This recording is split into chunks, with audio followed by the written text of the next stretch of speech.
नमस्कार, जागते रहो में आपका स्वागत है। मैं हूं आपके साथ शिखा शर्मा। जागते रहो में आज सबसे पहले बात करेंगे प्रधानमंत्री नरेंद्र मोदी के अमेरिका दौरे की। कल प्रधानमंत्री नरेंद्र मोदी अमेरिका के दौरे पर जा रहे हैं। अमेरिका के इस दौरे पर पीएम मोदी पहली बार अमेरिकी राष्ट्रपति जो बाइडेन से मिलेंगे, क्वाड सम्मेलन में हिस्सा लेंगे और अंत में न्यूयॉर्क के संयुक्त राष्ट्र महासभा यानी यूएनजीए के 76वें सत्र को संबोधित भी करेंगे। माना जा रहा है कि इस दौरे पर अफगानिस्तान के हालात और आतंकवाद पर भी चर्चा की जाएगी।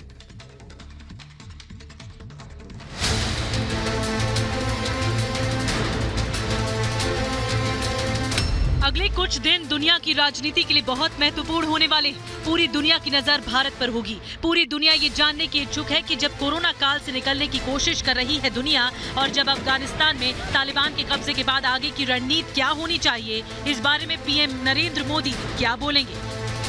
कल प्रधानमंत्री नरेंद्र मोदी अमेरिका के दौरे पर निकल रहे हैं। भारत पर दुनिया की नजर। यूएन में प्रधानमंत्री मोदी के भाषण का इंतजार। पीएम मोदी अमेरिका जा रहे हैं। उनका ये दौरा ऐसे समय में हो रहा है जब कोरोना के कहर से दुनिया भर के देश किसी तरह उबरने की कोशिश कर रहे हैं, तो वहीं पड़ोसी देश अफगानिस्तान में आतंकी संगठन तालिबान ने सत्ता हथिया ली है। दूसरे आतंकी संगठन फिर से सिर फैलाने लगे हैं। एक बार फिर दुनिया के सामने आतंक का दानव उठ रहा है। फिर से बड़े आतंकी हमलों का डर सताने लगा है। ऐसे में अमेरिका समेत पूरी दुनिया की नजरें प्रधानमंत्री नरेंद्र मोदी के संबोधन पर हैं। 25 सितंबर को पीएम का संबोधन। यूएनजीए के 76वें सत्र को करेंगे संबोधित। इसमें कोई दो राय नहीं कि दुनिया भर में जिन नेताओं को सबसे ज्यादा सुना जाता है उनमें पीएम मोदी का नाम बहुत ऊपर आता है। 25 सितंबर को पीएम मोदी संयुक्त राष्ट्र महासभा के 76वें सत्र को संबोधित करेंगे।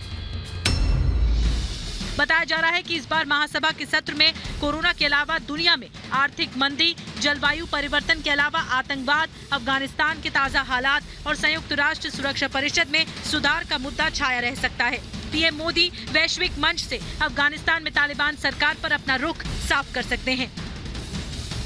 इस दौरे की सबसे प्रमुख बात पीएम मोदी और अमेरिका के राष्ट्रपति जो बाइडेन की बैठक होगी। 24 सितंबर को वॉशिंगटन में क्वाड देशों की बैठक है। अमेरिकी राष्ट्रपति क्वाड समूह की बैठक की मेजबानी करेंगे। ये पहला मौका होगा जब इस बैठक में अमेरिका, जापान, ऑस्ट्रेलिया और भारत के राष्ट्र प्रमुख व्यक्तिगत रूप से मौजूद रहेंगे। इस शिखर सम्मेलन पर पूरी दुनिया की निगाहें हैं, लेकिन इस बैठक से पहले शुक्रवार को प्रधानमंत्री मोदी के साथ राष्ट्रपति बाइडेन की बैठक होगी। इसमें आतंकवाद की चुनौती से लड़ने के मुद्दे पर चर्चा हो सकती है। चीन पाकिस्तान बेचैन। पीएम मोदी के इस दौरे पर दो देशों की खास नजर रहने वाली है, चीन और पाकिस्तान। अमेरिका और चीन के संबंध लगातार बिगड़ रहे हैं। हाल ही में यूएस, ऑस्ट्रेलिया और यूके ने एक रक्षा सौदे पर हस्ताक्षर किए हैं। इसे ऑकस डील का नाम दिया गया है। ऑकस डील में ऑस्ट्रेलिया परमाणु पावर वाली पनडुब्बी बनाएगा, जिससे चीन तिलमिला चुका है। प्रधानमंत्री मोदी के अमेरिका दौरे के एजेंडे में अफगानिस्तान और पाकिस्तान भी बताया जा रहा है। अफगानिस्तान में जो हालात बने हैं उनके पीछे पाकिस्तान का बड़ा हाथ माना जा रहा है और पाकिस्तान को चीन का समर्थन रहता है। अफगानिस्तान में भी चीन तेजी से पैर जमाने की कोशिश कर रहा है। वहीं पीएम मोदी अफगान में तालिबान सरकार पर अपना रुख पहले ही साफ कर चुके हैं। अफगानिस्तान पर हुए CSTO आउटरीच समिट में पीएम मोदी ने तालिबान शासन में महिलाओं और अल्पसंख्यकों के प्रति चिंता जताई थी। पूरी दुनिया की नजर एक बार फिर इस पर है कि क्वाड की बैठक में क्या होगा और उसके बाद यूएनजीए में पीएम मोदी क्या कहते हैं। Bureau report, Republic Bharat. और पीएम मोदी के इस दौरे पर चीन की सबसे ज्यादा नजर होगी, क्योंकि 24 सितंबर को व्हाइट हाउस में अमेरिकी राष्ट्रपति जो बाइडेन और पीएम मोदी की द्विपक्षीय मुलाकात के बाद व्हाइट हाउस में क्वाड देशों के नेताओं की मीटिंग होगी, यानी अमेरिका, भारत, ऑस्ट्रेलिया और जापान। हिंद प्रशांत महासागर इलाके में चीन की बढ़ती दादागिरी को रोकने के लिए यह संगठन बना था।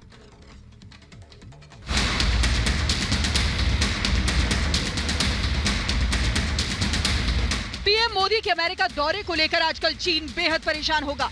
चीन पल पल नजर रख रहा होगा। खासकर 24 सितंबर को क्या होता है इस पर चीन की पूरी नजर रहेगी।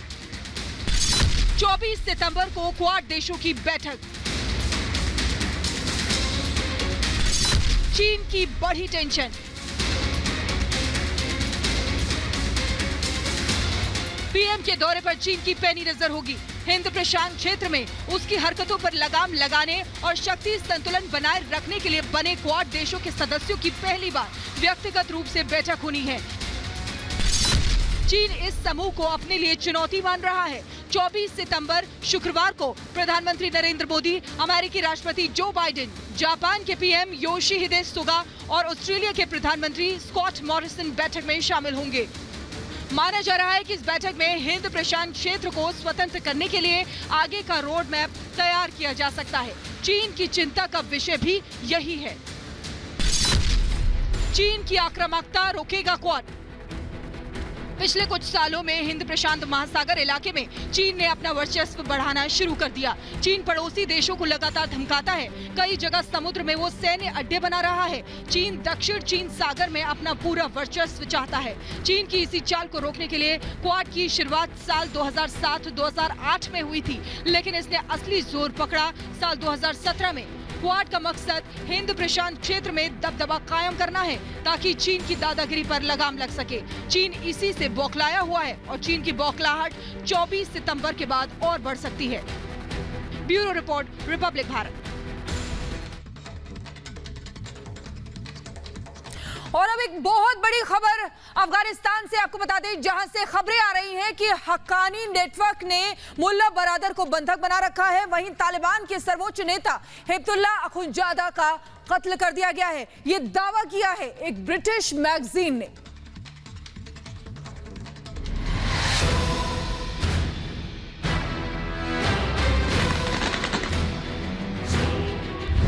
क्या अफगानिस्तान में सत्ता को लेकर खूनी संघर्ष शुरू हो गया?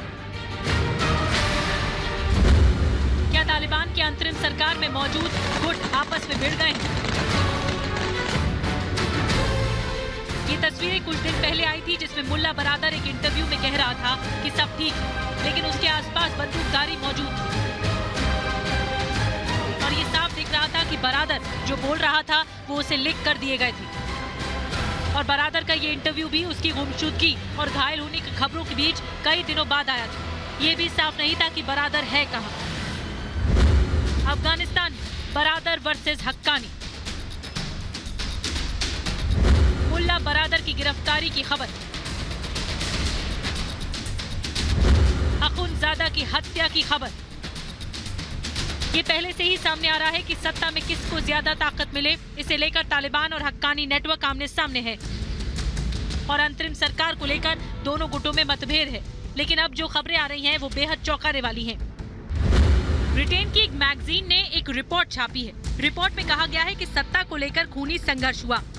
इस रिपोर्ट में दावा किया गया है कि हक्कानी नेटवर्क और तालिबान के बीच हुए खूनी संघर्ष में सर्वोच्च नेता हिब्तुल्लाह अखुंजादा का कत्ल कर दिया गया है।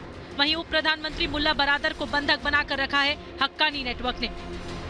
मैगजीन ने दावा किया है कि सितंबर में हक्कानी नेटवर्क और तालिबान के बीच सरकार गठन को लेकर बैठक हुई थी। इस बैठक में दोनों गुटों के बीच बहस हो गई। इसी दौरान हक्कानी नेटवर्क का नेता खलील उल रहमान हक्कानी ने मुल्ला बरादर पर हमला कर दिया। दोनों गुटों में जमकर मारपीट हुई, ये खबरें भी आई। इस संघर्ष के बाद कई दिनों तक बरादर किसी के सामने नहीं आया था। कयास लगाए जाने लगे कि गोली लगने से बरादर की मौत हो गई। इसके बाद ही बरादर का वीडियो जारी हुआ, जिसमें उसने खुद को ठीक बताया। मैगजीन का दावा है कि उस संघर्ष के बाद हक्कानी नेटवर्क ने किसी अज्ञात जगह पर बरादर को बंधक बना रखा है। गायब है अखुंजादा। अखुंजादा की हत्या की खबर। तालिबान का सर्वोच्च नेता हिब्तुल्लाह अखुंजादा भी कई दिनों से दुनिया के सामने नहीं आया है और ये माना जा रहा है कि हक्कानी नेटवर्क से हुए खूनी संघर्ष में उसकी मौत हो गई है। अखुंजादा का कत्ल कर दिया गया है। अखुंजादा पहले भी बहुत कम सामने आता था। समय समय पर तालिबान उसके वीडियो जारी करता था, लेकिन अब पिछले कुछ दिनों से उसका कुछ पता नहीं है। तालिबान पर भारी हक्कानी नेटवर्क।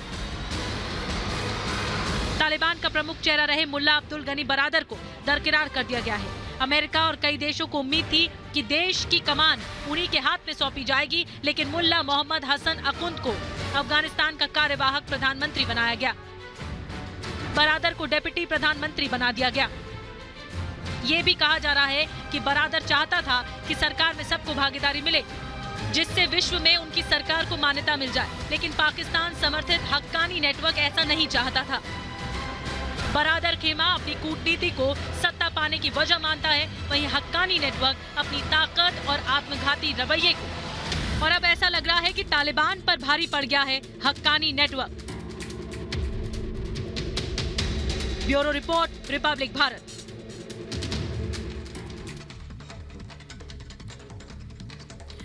और इस बीच अफगानिस्तान में आतंक का राज बढ़ता ही जा रहा है। तालिबानी कानून लागू होता जा रहे हैं और एक और ऐसा ही कानून आया है। अब तालिबान ने देश में आईपीएल के मैचों के प्रसारण पर रोक लगा दी है। तालिबान का कहना है कि ये इस्लाम विरोधी हैं।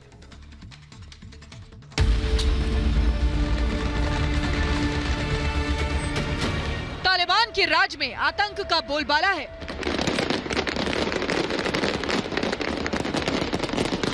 तालिबान के राज में महिलाओं के सारे अधिकार छीने जा रहे हैं। तालिबान के राज में अब उनके क्रूर कानून लागू हो रहे हैं। तालिबान को हर चीज से नफरत है। उसकी नफरत खेलकूद से भी है, जो कि सामने आती जा रही है। पहले तालिबान ने महिलाओं के खेलने पर प्रतिबंध लगाया, फिर शर्तों के साथ पुरुषों को कुछ खेलों में इजाजत दी। अब तालिबान ने एक नया फरमान जारी किया है। तालिबान ने आईपीएल पर लगाया प्रतिबंध।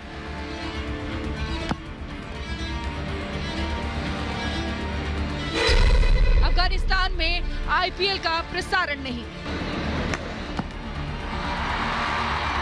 आईपीएल 2021 का दूसरा चरण 19 सितंबर यूएई में शुरू हो चुका है।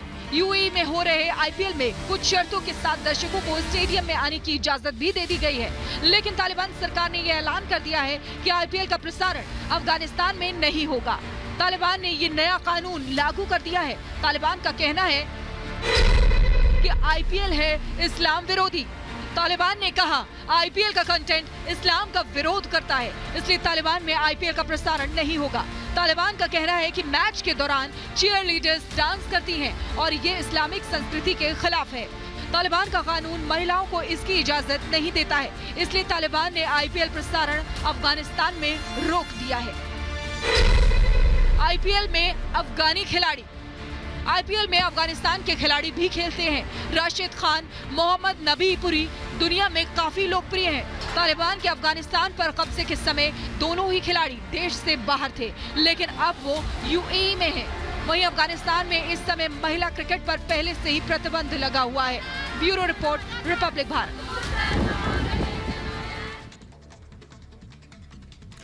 और जागते रहो में फिलहाल इतना ही, लेकिन बाकी बड़ी खबरों के लिए देखते रहिए रिपब्लिक भारत।